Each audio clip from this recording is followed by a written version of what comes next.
बिस्मिल्लाहिर्रहमानिर्रहीम। मुझे एहसास है कि आज पाकिस्तानी और तहरीक इंसाफ से मुंसलिक हर कारकुन इज़्तिराब की कैफियत पे है।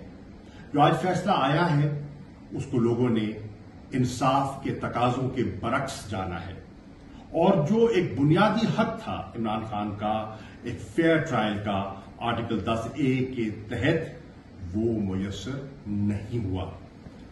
मुझे इज़्तिराब की कैफियत का इल्म है और हमने सबने मिलकर उनकी आजादी के लिए अपनी जद्दोजहद जारी रखनी है। कानूनी जंग भी लड़नी है और सियासी जद्दोजहद भी करनी है। पुरअमन अंदाज में हमने आगे बढ़ना है। इमरान खान साहब की वाज़ेह हिदायत हैं, उन हिदायत को, उन गाइडलाइंस को सामने रखते हुए हमने आगे बढ़ना है। मेरी अभी कुछ पार्टी के सीनियर लीडर्स से मशावरत भी हुई है, टेलीफोन पर बात भी हुई है और आज कोर कमेटी का इजलास भी मुनक्किद किया जा रहा है ताकि हमने आइंदा का लाएअमल क्या बनाना है उसको हम उस पर फाइनलाइज कर सकें।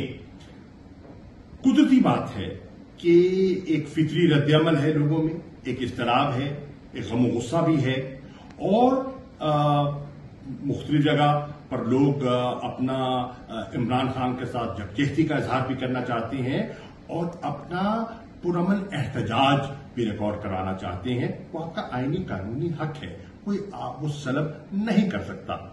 पुरअमन रहते हुए आप अपना हक इस्तेमाल कर सकते हैं। इमलाक को नुकसान नहीं पहुंचाना, कानून को हाथ में नहीं लेना, लेकिन अपनी जद्दोजहद को, हकीकी आजादी की जद्दोजहद को हमने आगे बढ़ाना है। इसके लिए एक मशावरती इजलास आज ही बुलाया जाएगा जिसमें हमारे वकला भी होंगे और कोर कमेटी के दीगर हजरात भी होंगे। हम उनसे मशावरत करके आगे बढ़ना चाहेंगे।